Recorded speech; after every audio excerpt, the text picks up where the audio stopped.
Hey everybody, it's your favorite fat boy, Big Daddy Liberty. You can hear, I think, with the gunshots, GOSA shoot, that's right. And it's pretty busy, it's pretty good. And I saw lots of families here, which is what you want. You want to build a gun culture in this country so people understand the importance of guns. They're not just stuff that you go around shooting people with. No, it's great for self-defense. And also when I talk about self-defense, defense against possible tyranny from the state. And we've seen a lot of that. Lots of stuff happening over here with the GOSA guys. You can see them chilling. A long day of firing off awesome guns. We've got CHS guns over here. Hey guys, how you doing? Welcome to the Big Liberty Show. Talk to me about what I'm looking at here. This looks like stuff for an everyday carry. Yes, pretty much. We're a firearm shop based in Somerset West, Cape Town.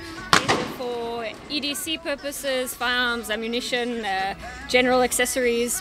Pretty much all of it. It's very nice. Tell me about the importance. Sorry, I know I'm springing these questions on you, but tell me about the importance of a good everyday carry. Why is it important for a gun owner, to think about the associated tools that he or she has on them?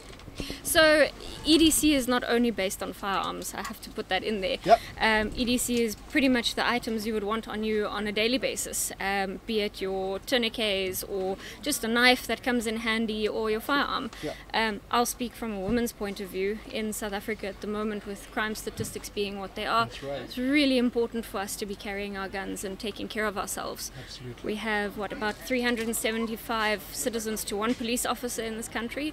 Your chances aren't very good if you're not being your own first responder.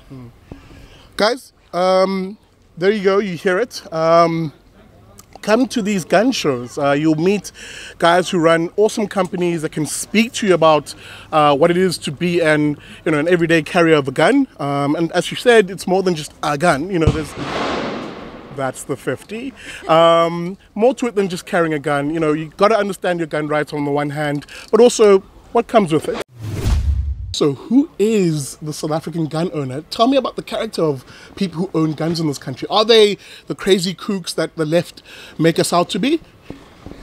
I would say no. I would say it is all walks of society. If you look around the club membership here, there are people from everywhere. Young, old, male, female, black, white, every shade in between. It's a bunch of like-minded people who enjoy their sports.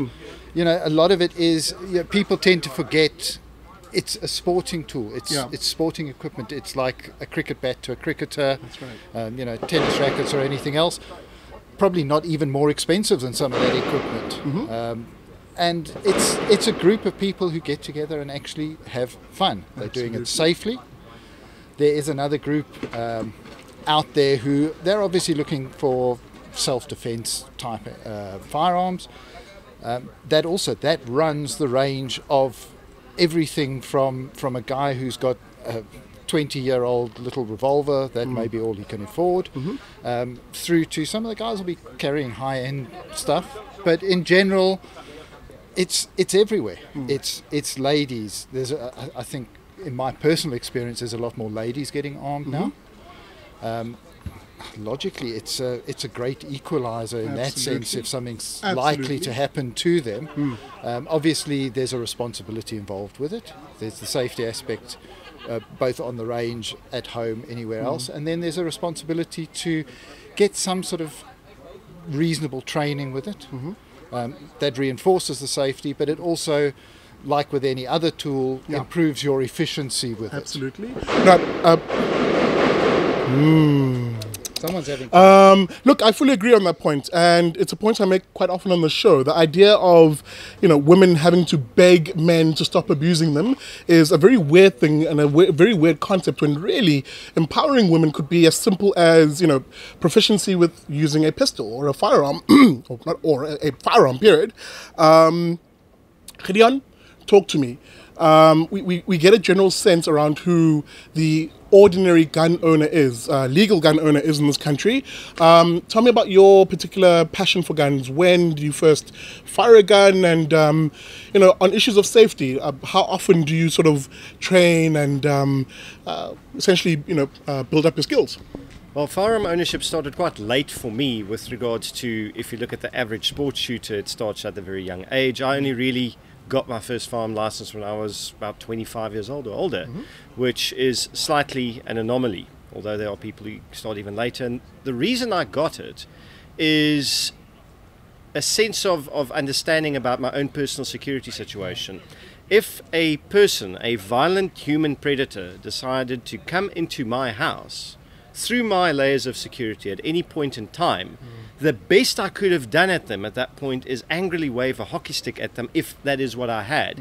It is not a great force equalizer, and this is what comes down to firearm ownership. There is no device in existence at present, and possibly in human history, that allows a frail, elderly, sickly, or just physically not that strong person to fend off the violent intent of a much stronger, much younger, and more numerous predator than a firearm. It is the ultimate protection from predation, whether it be state predation or, as I like to call it, private sector predation, when you get that criminal that comes into your personal space to rob you personally.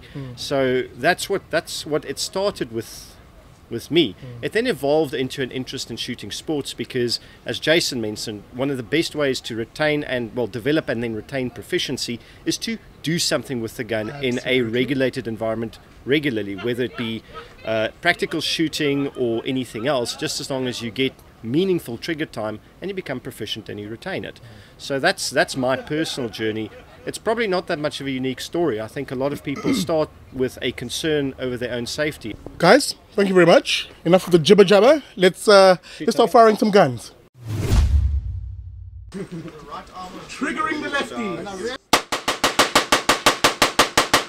Yes! Yay! Nice! Kick on that.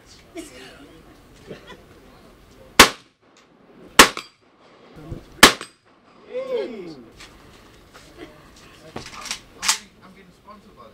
I'm bringing it every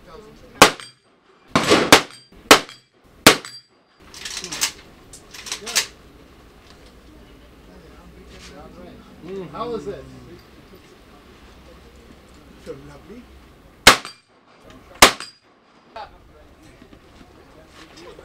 That was fun. Right arm with Nice the free will. discipline.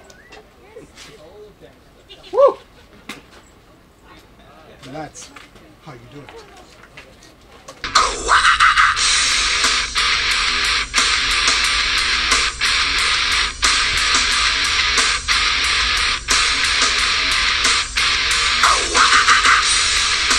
Thank you to the GOSA team that hosted us here.